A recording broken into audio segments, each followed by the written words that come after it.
Welcome back, you guys. I'm Tassie, and this is Shaman Memoirs. And today's episode, we have Pahn joining us. Welcome, Pahn. Thank you. I am excited to be a part of your podcast, Tassie. Yeah, I'm super excited to hear about your shaman background.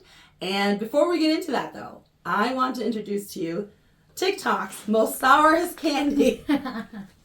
So apparently this is the most sour candy in the world. Okay. And if you guys tuned into my last podcast, you guys would have seen me already do it. And today, you know what? I'm going to have everybody else in the background also do it too. Because I've already done it once. So now I need everyone else to also try it. I'm actually not good with sour. So I might be crying. Okay. My first time having it, it wasn't bad. Okay. It's not bad, but it's not good. All right. So, Gigi, do you want to use like your camera, or Molly, you want to use your? Who wants to use the camera? I want to see your guys' reactions too. I'm not doing it. All right. We'll let Molly do a pass because Molly does not like sour candy. Oh. There's napkins. I'm nervous. Just do it. Swallow Not it. sponsored by Chipotle. All right. Cheers, All you right, guys. cheers.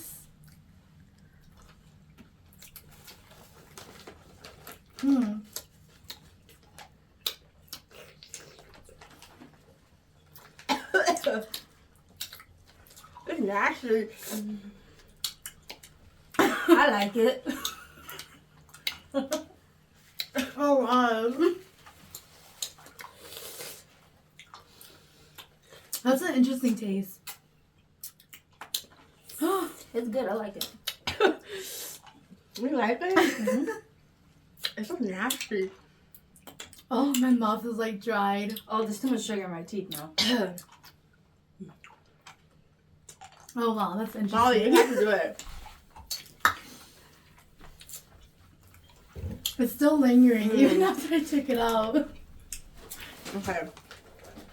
It's sweet now, but I can see where, like, there's no taste to it. Really? I taste it. Thank you. It's very pretty when you spit it out. It's a really, it's like a marble. yeah, it's a really pretty blue. Yeah. And then yeah, all of our tongues are gonna be blue. I know. But I mean, like, it's so sour. It's just citric acid sour, but there's not a lot Molly, of you have to taste. do it, Molly. It's pretty good. There's not a lot of taste at the beginning. It's not bad. No. Warheads is way sour, but it like hits with a little bit. This is not You know, it bad. makes the water sweet. Yeah. Really? Yeah, it makes the water sweet. It made I my think it's all the teeth, sugar like, on your. On No, your for me, tongue. I made sure not to let it touch my teeth. It's too I late. did not let it touch my teeth. I kept it in the center of my tongue, and Weird. from my first experience, I knew I needed a lot of saliva because it's very Oh, dry. It is very dry. So you need that saliva to kind of like get it wet and get it moving, or else you just sit there like sand. I felt that. Thank you so much, all of you guys, for trying this. That was nasty. Hands, applause to the production team. Oh yeah, thank you for trying that with me. Yeah. Just because, like, you know, I find that sometimes people get a little bit nervous being on a podcast, you know, especially being on camera. But I understand you have quite the experience. Yeah, so. yeah. So tell me more about like your background. Yeah, so I actually started a podcast with my sister and my cousins. So it was just, you know, during the pandemic, but we just want to be spontaneous and like do something fun with each other and like occasionally meet, and it's like an excuse for us to like get together. I love that because like yeah, during the pandemic, that's like you were just trapped inside with everybody in your house. My family, you know, we all lived apart, so we did a lot of Facebook time. So we would Facebook Messenger each other all the time, like every night, just to hang out. Yeah, and that's what we did too. And we're like, well, let's find an excuse to like hang out and like do something. So I don't know how like the idea kind of sparked, but we're just like, well, you know, like we sit around on the table and we might as well start a podcast. Yeah. So then that's what we did, but we're no longer doing it. Yeah, because it's a lot of work, lots of production. It is Lots a of lot. editing. It is a lot of work. Yeah. Honestly, if I didn't have a team, I would not be able to do this. Just because it is so much work, and the editing. I would say for me, I would produce more content if I didn't have to edit any of it. But then what happens though when you do so much content, you like it to look a certain way, Yeah. right? Like you like your cuts to be a certain way, you know. Like Yeah. so, definitely having your editor get used to like your own style that took a bit too. But then my editor is amazing. She is amazing. She's just standing there like, are you talking about me? So what else do you do, Pahn? Tell me more about your background. Yeah, so I started doing hair in 2015. That's when I graduated, my cosmetology program. And then in 2016, I actually started my own business. So I, became independent after a year of being in the industry. And then ever since then, I've just been independent and, doing my own business. Right now, I'm kind of like slowing down though. So I'm just doing it more part-time. So like on the weekends, which I didn't think that I would like, come to this point because I love like my industry so much. Yeah, it's a lot of work though. What It's you a guys lot. do, especially like with bleaching of hair, like me and my sisters, we know a lot about that. It takes so much time. Yeah. And then you can still Hours. fry the hair. Yeah. So I mean, like what you guys do, literally, even when we go to the salon, it still can take hours. Yeah. Especially with like Asian thick hair, like my sister, where she goes, Yeah. oh my god, it's like 8 hours, you guys. And but no, like, do you have a Facebook or anything like that? Yeah, I do. So I have a Facebook and Instagram. It's called Luxurious Hair by Pahn. Previously, I was known as Pahn's Beauty, but then I rebranded after my 1 year break. But yeah, now I'm known as Luxurious Hair by Pahn, and I focus more on like scalp spa. So that's why I wanted to switch my name a little bit. You focus more on what? Scalp spa. Oh, Yeah. okay. That reminds me of. It reminds me of like in the beauty industry, okay? Because I watch a lot of beauty videos. They've been going to like South Korea. Oh yeah. And they do like that all that stuff in their hair and like that Yeah. waterfall, that perfect waterfall over them. Mhm. And then they do like the little microscope and everything, looking into your scalp health. Yeah. It's quite extensive, and a lot of people recommend it. Yeah. I feel like with those, like, it kind of helps for the client to see, like, in depth, like to see how their skin looks like, how their scalp and everything. So I didn't get to that point yet. It was just more like a spa treatment. But That's still so nice, though. yeah, It's I so love nice. the concept of, Okay. like, just taking care of, like, the exterior, Mhm. Because, like you said, like, doing your hair, it damages, the chemical damages it so much. And so that's why I wanted to switch my focus. And yeah. Traveling out of town this weekend, or Uh-huh. coming up weekend here, and I was like, I need to bleach my eyebrows before I go. Yeah, no, because even like I have to bleach my eyebrows because like my other sister, they have lighter hair, like where their eyebrows are not as thick, Yeah, so then you can't see how black it is, right? Mhm. But then for me, I always have to bleach my eyebrows too, or else then it just Yeah. gets too dark. Girl, be blessed, because now like so many people are doing like microblading to darken it. Oh, yeah, like that's true. ombre shading. But you know what though? It's honestly, I was like when the bushy brows came in, I loved it, right? It was my Yeah. style because I'm afraid of plucking my hair. Oh yeah. That's the only reason why in the 90s I did not have the pencil thin eyebrows. That's good. That You is didn't the get only- into it. That was the only thing that saved me. Okay, that's good. I was, guilty of that. Like mine was like non-existent. It was so bad. Yeah, but your brows look really good. Oh, thank you. Thank you. They're okay. They all right. They all right. Because then they were getting too low. I could go forever. Yeah. So we're here to talk about Pahn and your background. No, So- I love it. This is like my, my topic, my subject, so I love it. Yeah. Well, no, because like this brow, really quick. This brow, it used to be my perfect brow. Oh yeah? And then it turned into this one because I messed this one up. Because you know like how you get the scissors with the comb on there? Yeah. To kind of like trim it so it's not as long, right? Because this one was getting too long. Yeah. But then I trimmed it too short. Okay. So now this one is my perfect brow. Anyway, it changes. it'd be like that sometimes. Yeah. It will go back. But Yeah. no, like, so tell me more about like your spiritual background, Yeah. So what was it like? How did it start for you? Yeah, I feel like it kind of ties in with like, my beauty industry too, where like, because like I've always been like a creative person, and I didn't know this, but like a lot of like shamans that I know of, like they're all very creative. They're very into like, art and beauty and just, anything that they can create with like their hands or their voice or, just their mind. So I feel like with mine, it started from like when I was very young. I didn't know this, but I was told that like I used to just like cry and scream like randomly, as if like I saw something, you know, that was like terrifying. Yeah. Yeah, and I don't remember how old I was when they said this, but I do remember seeing, you know, like shadows and like I don't know, just like the feeling of like you're Something not was there. yeah, like you're not alone and like something's always there. And like I was always talking to myself and I never like realized this, you know, until like I was much older.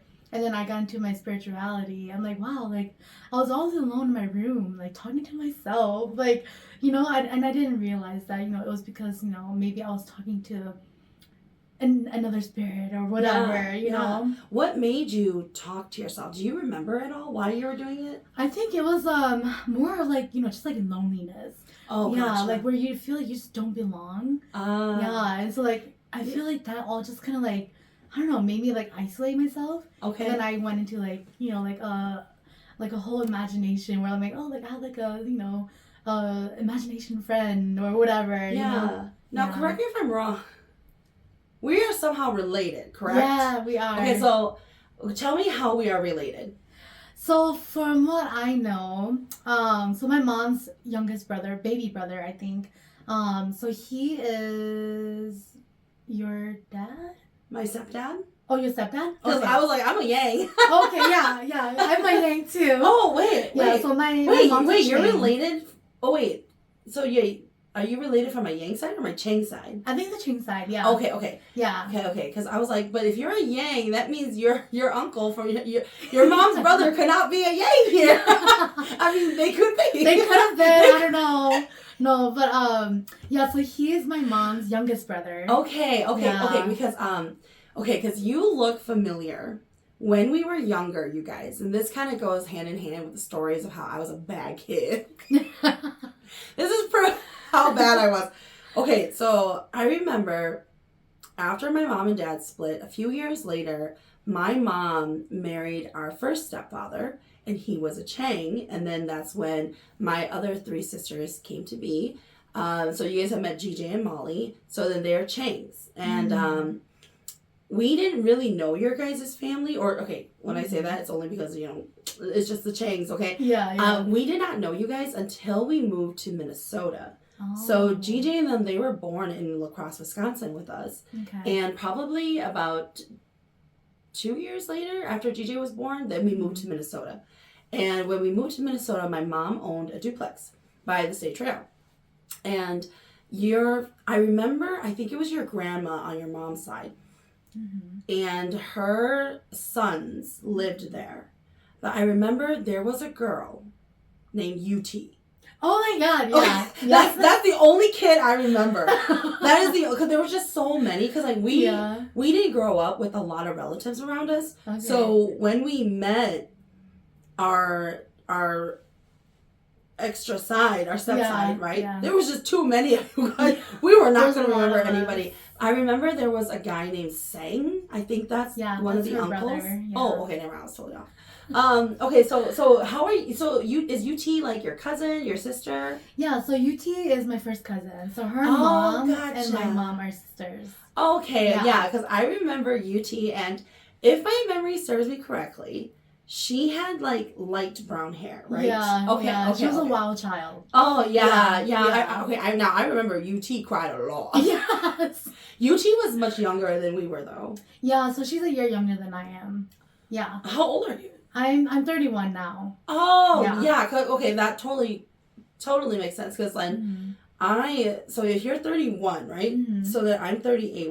I'm 7 years, so she's 8 years behind me. Yeah, she was a kid back then. And I remember she cried all the time. And granted, she was probably just in hindsight, she was probably just lonely and she saw that we were kids and she wanted to play with us. Mm-hmm. But we are going to preteen, like nah. Like you cannot hang out with us. She would not, because it's a duplex. You know, like the front door was connected, right? Yeah. Like we had an entryway, and then she would come and knock on our door all the time, and I would literally, and then it even got to the point where your grandma would come over and knock on the door, And then everybody knew to be quiet, but one day I got so tired of it. I said, "Beachy yache, oh." Oh my god, you know, that's so funny because, like, I can definitely see that. And then your grandma was like, "How dare you say "Beachy yache"?" You know, I think that might have been her mom. Oh. Yeah. So her mom is a little bit older. Oh, okay. Yeah, That might make... Cause no, I swear that was my stepdad's mom, though. Oh, no, I think, no. So their mom is in Laos. Okay, never mind. Yeah. I'm making up stuff. I'm making up It's stuff. confusing. Yeah, it's confusing. It's like, honestly, I didn't even know, you know, the whole connection until I was much older. Oh, So I don't blame you. God. Yeah. Yeah, I just remember there were so many of you guys. Mm-hmm. But then we did get closer to our Chang step siblings. Okay. We did it because then they would come over and spend a few weeks at our house there, and we would get to play with them a lot. Okay. So then, like, you know, like Kabao and them, who looks just like GJ, you know, like, yeah. Like, then we spent more time with them, but then even then, it was more seldom. It was just, like, a few days here and there, you know, like, but we didn't really get to know any of them, you know, because then they split, and then we ended up going to our Zhang side. So, so I was like, okay, because you look like UT. Oh, You look close, like, close to UT, so I was like, okay, and then I remember they were mentioning that you were related to the Chang side. Mm-hmm. So I was like, are we related? Okay. Yeah. Now, I do not remember you as a kid. I was a quiet kid. Oh, yeah, okay. So, yeah, okay. I think that's probably why. But I do, however, remember briefly, like, watching my uncle's, like, youngest daughter. I don't know who it is. I don't know if it's Molly or, you know, other kids. But I do remember watching one of the kids with UT. And then somehow... like, that kid just, like, fell down the stairs. And then that was, like, my last memory of them. So and then after that, I just never remember, like, I'll have you know, my sisters, they fell down the stairs a lot. So which one is it? Gigi fell down the stairs a lot. Oh, really? But so did our other sister. Okay. So, like, here's the kicker, okay? Like, I remember, I was talking to, like, I always have this conversation with Molly. Okay, Pahn. Do you have younger siblings? Just one other. My youngest brother. Did you ever have to take care of him? No. We're close in age. Okay. So, yeah. Is there anybody else in your life you ever had to take care of? And you were a kid? Yes. My nephews and my nieces. How did you know to take care of them? You know what? I think it just kind of came naturally to me. Yeah. So I just kind of, like, I don't know, just grew up watching them and, like, holding them as kids. Yeah. Yeah. I'm guessing you.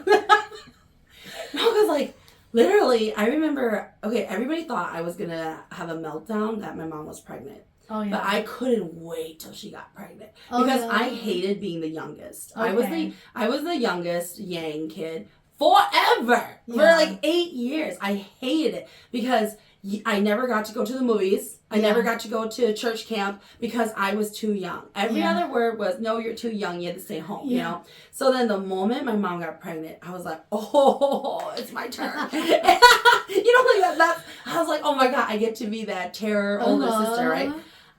And then I remember I was so excited. Gigi and them were born. And at the time, I didn't know how babies were made. Yeah. So I was like staring at her. She looked very different from what I thought. I thought a toddler would pop out. You know? Yeah, right. Like, and then I was like, "What is this thing?" Like an alien. Yeah. And then I kept looking at my mom like, "How did you get her though? Like, how did you get her out of your stomach?" You know, So confused. So then I remember when GJ got older, when GJ could, like, walk now, because before then we never had to watch my younger siblings. Yeah. All of a sudden they could walk. Yeah. Okay. And then it was expected that we watch them. Yeah. And I was like, excuse me? Right? This isn't my baby, though. Like, where did this come from? Yes. So my whole life, and this is partly why I never wanted children, because I was always stuck watching everyone else's kid. Oh. Aries. I'm just kidding. Yes. No, like if it wasn't Aries, it was another kid. And so I was like, but none of these are my kids. Yeah. Like, this isn't my responsibility. Like, this is what I mean by I was a bad kid. So I didn't understand what watching a kid meant. Yeah. You know, like, so I will guarantee you I probably never fed them. Yeah. I wasn't eating either. You know, it was like during meal times that we ate. It's like I'm feeding myself first.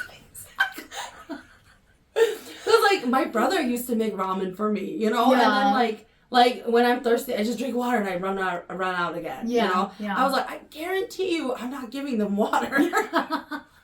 And then like I didn't understand the concept, and then but then I remember my younger siblings, they fell down the stairs a lot. Okay. I don't know why they were falling down the stairs. It's probably because they were hanging out by the stairs. But why are you by the stairs? The question is, why are they by the stairs? Oh my God. So like when I don't know if you may have been too young for this if you are 31, because we used to live in this one house that got burnt down in La Crosse. Oh my God. It was the first house that our Chang stepfather and my mom bought. And it was one of those houses where you open up the basement from the ground. Oh. And then there's like a stairwell, and it goes in a circular motion going downstairs. And it's all like cement, right? Yeah.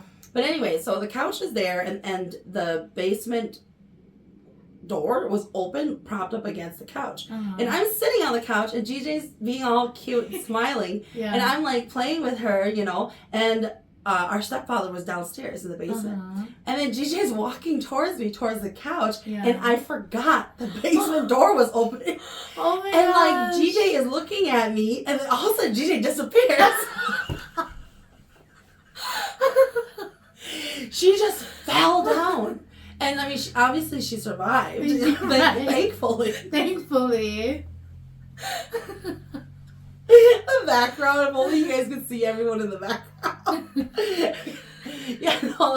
And I remember, obviously our stepdad was so angry at us that we didn't watch her, but we're like, we didn't know that door was open. Like, don't GJ have eyes? Right. Like, can't you see there's no floor? I'm a terrible sister too, by the way. But seriously, like I was a kid. Like I didn't know. Stop! The kid's gonna keep walking. Right. It didn't occur to you.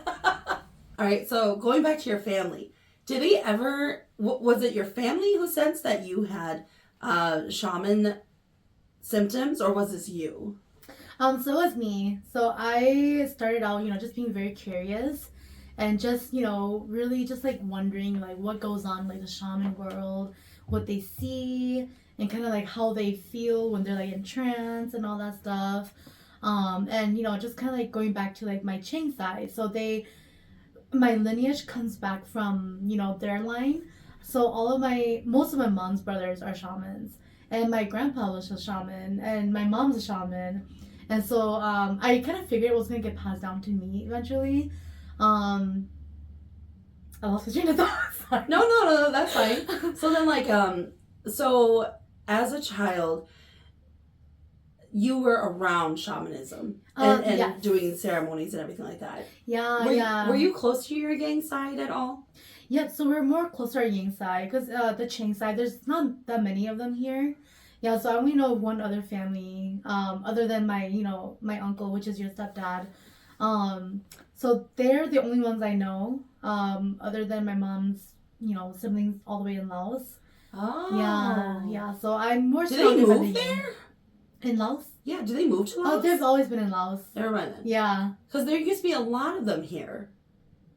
I don't know actually. Oh, okay. Because I'm just remembering back then there were a lot of older males around when I was a kid. Okay. I knew that they were like relatives of our stepdad, and like they were like his brothers. So that's how come I was like, there should be more. Yeah, I'm sure there's more, but I just don't like. I'm probably not close to them, so I just don't gotcha. know. Yeah. Okay. So then on the Yang side, there wasn't any shamans. I believe there are, but like not many of them. Yeah, so I wasn't really exposed to like what a shaman is. I just kind of figured by observing, and then eventually growing up, kind of hearing more stories as people are evolving and like coming out more of their shell, talking about shamanism. Yeah. So what led up to you actually seeking out to see if you were a shaman? So it actually wasn't until after I got married. So before that, like, I kind of like, stopped thinking about it. Like, it was always in the back of my head. Like, something I always felt like it was missing in my life, and I just never felt complete, And there's always like that loneliness. Like, I don't know if you've ever experienced that, but like just like that loneliness of like you're longing for something that's like not there, but it's there. So I felt that throughout my whole young adult years. Gotcha. Until I met, my ex-husband. So he and I got married, and then that's when it kind of like took off for me, where I started meeting so many shamans, just like randomly, Wow. Yeah, so I feel like it was time for me to like, I guess, be more in tune to my shaman side. So then you went to go seek out somebody. Yep. So I never asked the question if I was, gifted or not. I just, asked them questions like what they see, what they feel, how their journey was. And so it honestly kind of scared me a little bit, because I'm like, I don't want to see ghosts, like I don't want to like do that. So I don't want to be a shaman, And so that's why I never like asked them about like if I was a shaman. Okay. Yeah, because I was afraid that if I tapped into it, then like I'm gonna start seeing the stuff, It's kind of like that whole like sometimes I always tell people to be careful about what you ask for during your sessions, because once you know now, there is no denying that you ever knew, because then things can happen after that. Yeah. So then like with your ex, was he a shaman? Was he also supportive of your journey? So they weren't they were shaman, but they recently converted to Christianity. Gotcha. And so I, actually thought about converting to Christianity, but for some reason it just didn't work out. I don't know if it was like the pastor or like the church that, my ex-in-laws went to, but it just never worked out. And I kind of took it as a sign like, okay, maybe I'm not meant to be a Christian. And so we just never looked into it, because my ex-husband, he was not religious at all. Gotcha. If anything, like we talked about being atheists, because we didn't want to believe in anything. Yeah. But he was a little bit confused, with what he wants to do with shamanism. But I try my hardest to like, I guess, educate him on what it is and his role and everything. And my knowledge then was just like, okay, like we gotta be traditional, like you gotta be there with me. I'm gonna go Oneng and all that stuff. So I think initially that kind of like scared him a little bit. That's a lot. That's like, a lot. I get it. I totally get it.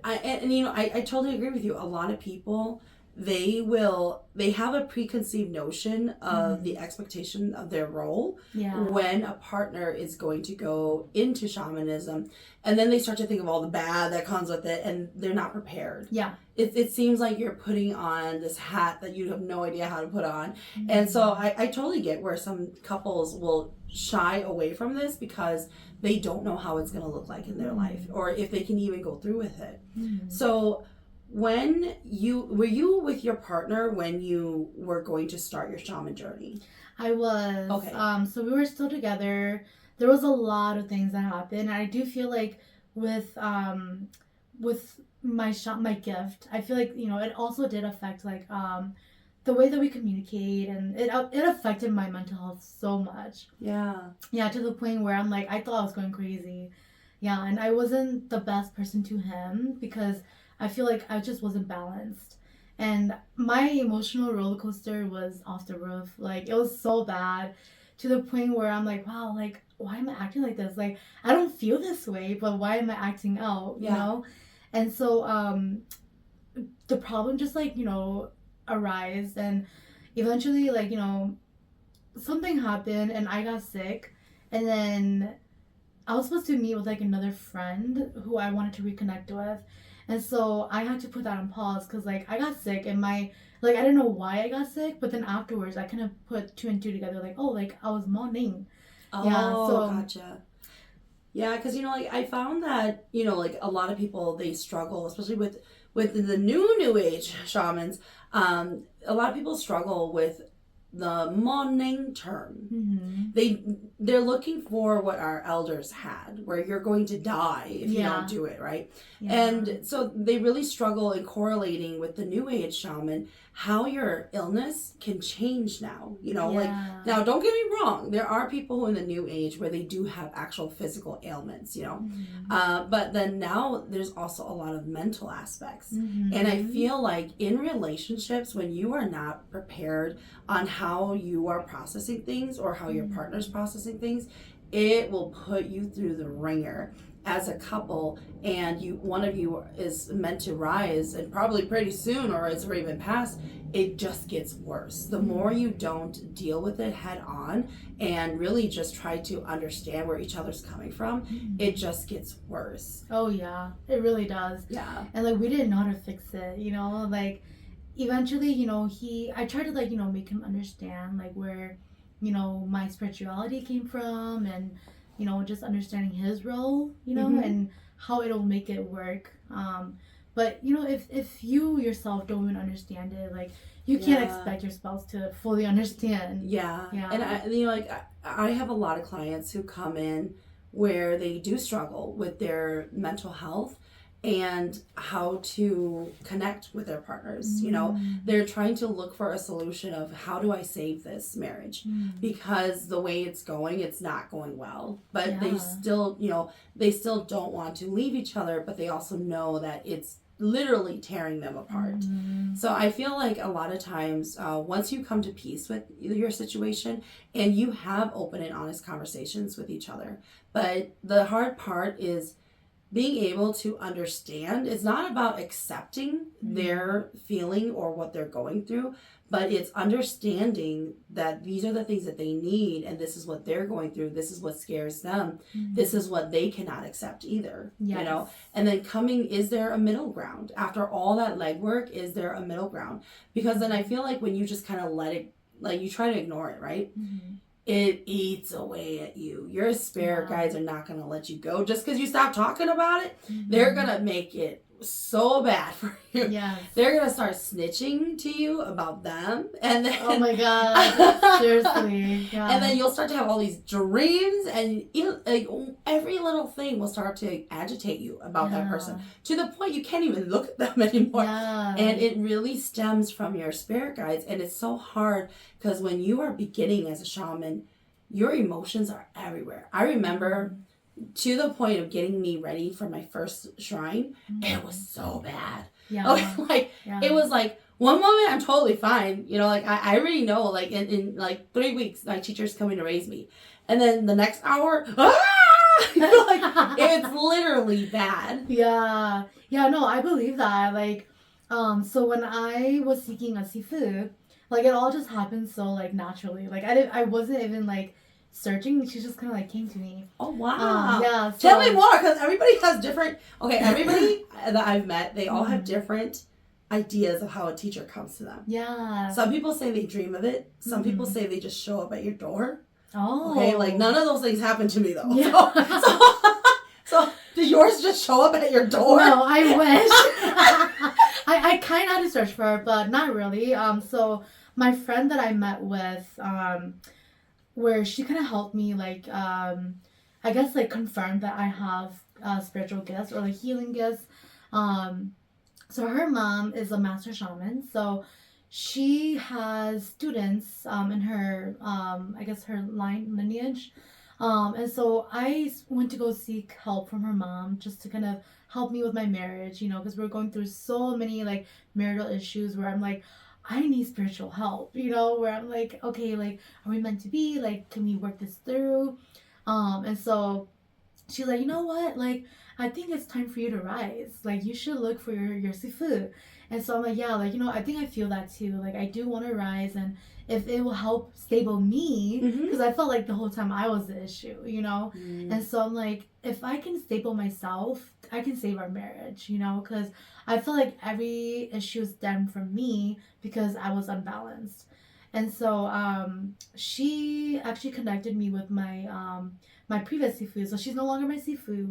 We broke it off, but she connected me with her because she's like, you guys have, you know, similar experiences, you know, with your marriage, and I feel like she can really help you through, you know, whatever that you're going through.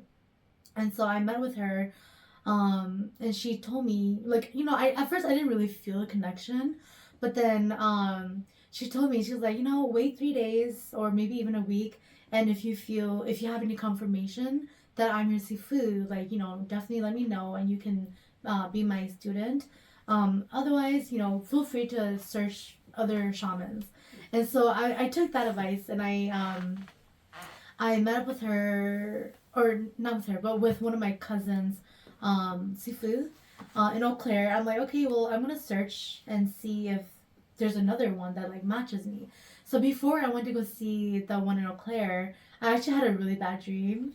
Oh. Yeah, I'm like, oh, like it was like a dream of like a witch like coming to like haunt me and like chase me down. So I'm like, okay, maybe this is like a red flag. So I didn't listen to it. I'm like, I'm just gonna go see her anyways. And so I did. I want to go see her, and I'm like, I don't know, I don't feel a connection. But she did teach me how to confirm if my sifu was my sifu, where she gave me like, you know, like the hooply white strings. And you do the knot? Yeah, the knot thingy? yeah, Yes, I've heard. Yeah. I have heard of the knot Yeah, thing. so that's what I did. And I do believe that. No, it's so funny because another shaman actually told me about the knot thing. Okay. So there is this knot method that you can use, and it's similar to what people would say, you know, 走宁啊. So 走宁, usually the traditional term, they would use like a coin or an egg, and they have the spirits hold it if so-and-so is their teacher. Now, the only thing is you need a name for it to actually work. And you can only do it during certain times of the month, and you can become possessed. Okay, so so now there is another method where you take the string and you basically cut them like 12 inches, okay? You cut like 10 or whatever of them, and then you tie the center. So all of the strings are sitting out, and you tie the center, and then you start on one side. Ooh, you start on one side, and you start to tie them all together. Mm-hmm. And then you flip it, and then tie the other side. And then you open up the center knot, and does it make a full circle. If you do not get a full circle, then it means it's a no. But if you do get a full circle, then it's a yes. Yeah. Yeah, that's basically what it is. And like, it was really amazing. Because with the sifu in Eau Claire, like hers was not a full circle, and I kind of knew that already. But with my sifu, like I said her name, where she lives, and you know, my question. And so after I did that, it was like a perfect circle, and like I just felt like the weight lifted off my shoulder. I'm like, oh my gosh, like I found my sifu, like this is my answer.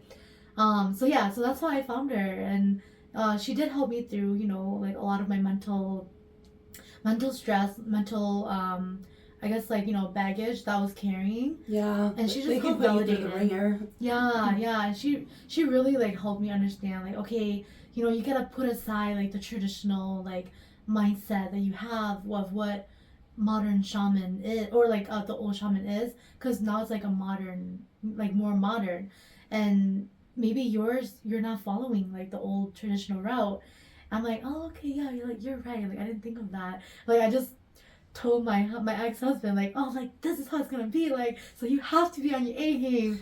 And so I feel like that really scared him off. And Gotcha. Looking back, I do feel bad because I'm like, I knew nothing. I knew nothing about shamanism. But you know, I feel like we all started there. You know, like some people have a lot. You know, like but sometimes I feel like it's better not to have any background, so that way you can see it for yourself rather than you have all of this knowledge and you know this is the way it's supposed to be. So then you fight everything in front of you, right? So then, because then I've been running into shamans who they know what hoopli should sound like, right? But then when they do it, it doesn't sound like that. Yeah. So then they start to get this imposter syndrome, you know, and they don't understand, but that's not, if your Kuning wanted you to sound like that, you would sound like that. Yeah. But you know, like the old way that you learned, guess what? They taught each other how to do that. That doesn't come from their Kuning, that is taught through observing shamans doing it until you learn the verses and how it sounds. So a lot of shaman lineages now, they don't allow recording. It needs to come out of you, or else if you forget the verse, are you just stuck? Do you not know what to do now? So it should come out of you. And that's why people, when they hupli, you are going to sound so different from our elders, because now it's our koneng doing it. It's their verses going out. And when shamans do hupli, they can feel the spirit coming back. And what does the spirit need? There are so many times where I'm like, man, they want me to burn money. And then as soon as I burn the money, they come in. You know, so it's like there is this, you know, it's a difference where shamanism is changing now. And I will say, I do know a lot of shamans who listen to the old verses, the old tune, because they want to make sure they sound like it. Yeah, no, I understand that fully, because I was not sounding like that. And so I'm like, I don't think I can be a shaman, you know, because I'm like, I'm not sounding like how my mom sounds, or, you know, my auntie who's a shaman. And so I'm like, yeah, I don't think I'm gonna be a shaman. And so I think that's also like the reason why, like, my family had a hard time accepting that, like, I'm not a shaman, that I'm a shaman, you know. And like, I don't even know if they, you know, believe that I am, but I feel like it's more like my own self journey, where I'm like, okay, like, I believe in myself, and I don't seek validation anymore, because like now I know who I am, and I've done the research, and I've asked the questions, and I fully understand, like, okay, every shaman is different, and we're all not the same, you know. And I've seen that. But I know that it still sucks and it still hurts when it is those close to you who don't believe you, or they don't know how to support you. But as long as they have an open mind, right? Because like one of the things that I always put into perspective is, you know, like, no matter what your decision is in life, I still know who you are, right? That's what I look for. Do I still know who you are? If I can confidently say, yes, I know who Pahn is, you know, I would still know that you went into it with a lot of forethought. You may not have all the answers, but you're open to it, and this is a new journey for you. I would still support you, right? But for some people, when they have so much experience, and they feel like, no, Neng needs to look this way, or else it's not Neng, right? So then they will choose to turn away and not help you and not support you. And, you know, like, but I will tell you this, it is true what you said. You do have to have so much faith in yourself and knowing in what you're experiencing and going through, because it is very lonely, whether you have support or not. I have a lot of support, but even I know how lonely it is starting your journey. It's, yes, on the outside there's so many people supporting you, but you still alone with the demon at the end of the day. You know, like, you still have to know the steps to make sure that you're safe, you know, and then your clients is safe. So but having and knowing that, you know, hardship though, I feel like it definitely prepares you for having no support, that you must survive this on your own, you know. But definitely, like, I do see where that does hurt a lot. Do you feel like you know, because this is usually how it goes, okay? Usually, once they start to see how gifted you are, suddenly, I've always believed in you, Pahn. You know, usually unfortunately, that is what it takes a lot of times. In our profession, that is what it takes usually. Once, you know, like, it was funny because, like, when I first opened up my shop, you know, like, for years on YouTube, I've told you guys how I used to be a shaman. But then when I finally opened up my shop and I started to have all these clients come in, it took me a long time to understand that this was the first time any of my people who've been watching me for years ever saw me do any shaman services.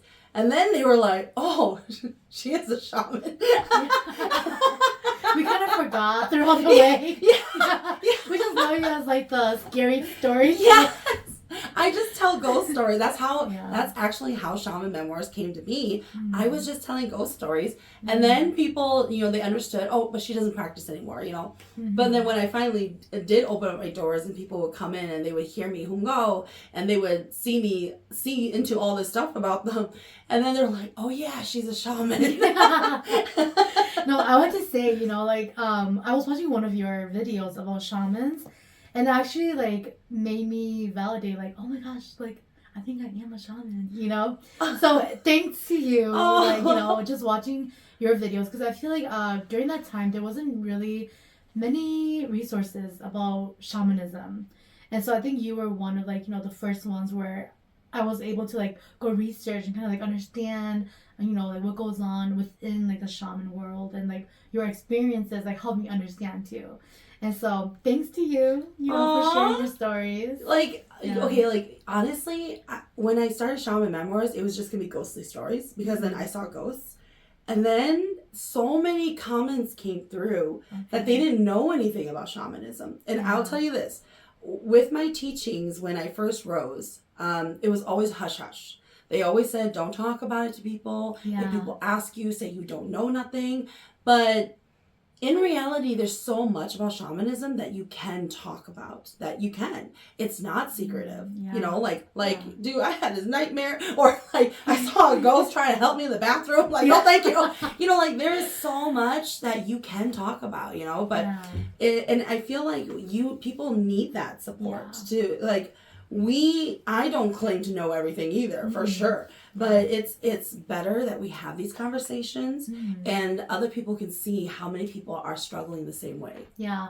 Yeah, and I love that now, there's a community where we can reach out to. Oh, yeah. Yeah. I thought you were just going to end that community, and then you added the reach out to me. Reach out to you and to each other. Because it is a very lonely journey. It is. And oh my gosh, I've never felt lonely in this way before, where nobody can understand where I'm coming from or the path that I'm walking. Yeah. So it's so nice. I recently, connected with so many other shaman sisters, and I'm wow, I feel you, your pain. Yeah, so it's really nice. Yeah, no, it's true. It's so nice now that that people are more open and they can share their stories. That's why I wish every shaman would just go on social media and just talk about their day, even if it's not even everything isn't related to spirituality. Just, what you're kind of going through that day. Man, I woke up really, really unmotivated today. I just wanted to sleep in bed for 12 hours, because that is how you are recuperating, and healing yourself. That's just having that platform, I feel like it helps so many people. Yes, for sure. And speaking of sleeping, at the beginning of my journey, I slept a lot. Really? Yeah, and I would dream a lot too. Oh, wow. And so I feel like that was me connecting. Yeah. I do know Maui. Yes. Yeah, Maui and I went to high school together. Oh. I love Maui, because Maui was always so quiet and reserved. I just wanted to shake her all the time. I love Maui. Yeah, she's a wild one now. She's breaking, out of her shell, but I love that. Yeah, I saw her.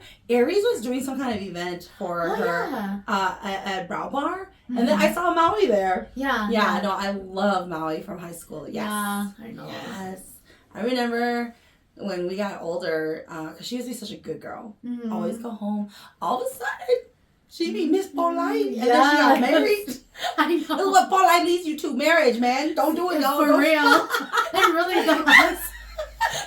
That's right. You guys did that podcast because I remember I tuned in on you guys, and you guys were talking about sleep paralysis, I believe. Yeah. Okay. Mm-hmm. Yeah. Oh, man. Yeah, that feels like a long time ago. But I do remember that. Yes. Yeah. Yeah, you guys should really do it again. I actually wanted to bring it back up, but then, like you said, you need a team. You do need a team for podcasts.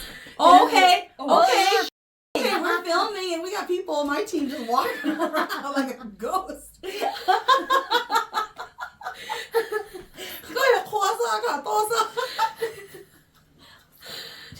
Molly wants to come back on, so she just decided to appear. Everyone's welcome. I came here to grab chips and I forgot. You're trapped here now. Man, but no, you guys really should start up your podcasts again, because I remember I was watching them and then I didn't see any more uploads, but it was nice. Like, but I will tell you this, the more people there are, the more cameras you need, the more technology you need. It's a lot of work. Yeah, no, we only had the one camera, the DSL. I remember, and then you guys had the one laptop and one person had to read off. We really try, but like the editing was on me, so we stopped because of me, okay? And you know what? Like, what is it? Like, with Shaman Memoirs, you know, like, I have more control, right? Because it's my vision, it's how I want things to be portrayed, right? And what are the segments about? Yeah. But I feel like when there's a lot more people, now you're gonna just have to fight, you know, because then you can't all agree, but then you also want to make sure it's fair and everybody gets their parts, you know, so that's very hard. Kudos to you guys, because there was a lot of you guys, because then you got to work your schedule around all of you. Yeah, you know, like all of you is a lot of work. It is, and you know, we had to schedule like, okay, one person got to talk during this time. We're like, oh, we can't leave her out, like we can't leave Maui out, you know, because she was the quiet one all the time. So, yeah, it's a lot of work. But I do plan to maybe, you know, start it up, you know, again in the future, or just start my own. Yeah. Because, like, I feel like there's so much that people could be putting out there. Oh, my gosh. You know, so, okay, but back to shamanism. Got off track. It's all good. Oh, we didn't even do our clap. The cue to come back in. Yeah, editor just gonna have to figure this one out. With Molly walking in. We're just all off schedule right now. It's all raw, you know? So, but honestly though, like from hearing your experience, there's so many people who are going through very similar predicaments as you. What do you think needs to change in the shaman community, or what would you like to see different? Yeah, you know, I think people just have to be more open-minded and understand that, like, everyone's experience is going to be different. Like, we're all not going to see the same things. We're all not going to feel the same things. And, you know, just understanding that it's not, like, how it used to be. Like, how my mom experiences stuff, I'm not going to experience that. So I think that's one thing that I really want to have change within, like, the shaman community. And just learning to be accepting of the person who is becoming a shaman, because it is a very lonely journey, especially if you don't have support and you feel like, you know, you don't want to continue because there's not that you know, at the backbone for you. Yeah, and so I feel like, you know, with all that, it'll be good to see the change. Yeah, definitely. Like, you know, I was on another podcast recently, and, you know, I definitely believe, even with my background and my experience, you know, you are a shaman with or without a shrine, right? The only difference is that with a shrine and having a teacher, now you get more focused and guided training. Whereas, you know, if you don't have your shrine, because I feel like in the modern time now, a lot of shamans, they don't want the traditions that come with it or how it looks, you know, like how you need to do all these ceremonies and all these rituals a certain way, right? A lot of that, it is like the reason why I'm always telling my students this, because, you know, my students are like, well, can I just be a psychic? I just want to be a psychic, Tassie. Yeah. I don't ever want to do ceremonies. You can do that. The only reason, though, that we have a teacher and we have the shrines, it is to protect the shaman, so you do not become possessed. Okay, that's why we do it. You know, like I always tell my clients, I could sit here and just look at you, and my spirit guides can tell me whatever it is I want to know about a person, right? However, I don't, because I want to show respect to my spirit guides. So that's why I go up to my shrine and I do it there. And then I also use my rings, like to go in shining, because you may have a demon on you. I literally saw the sweetest girl. And when I went to go look at her, this demon was chasing me around. I was like, girl, get away from me. But she just kept like, like following me, and I was just like, this is why.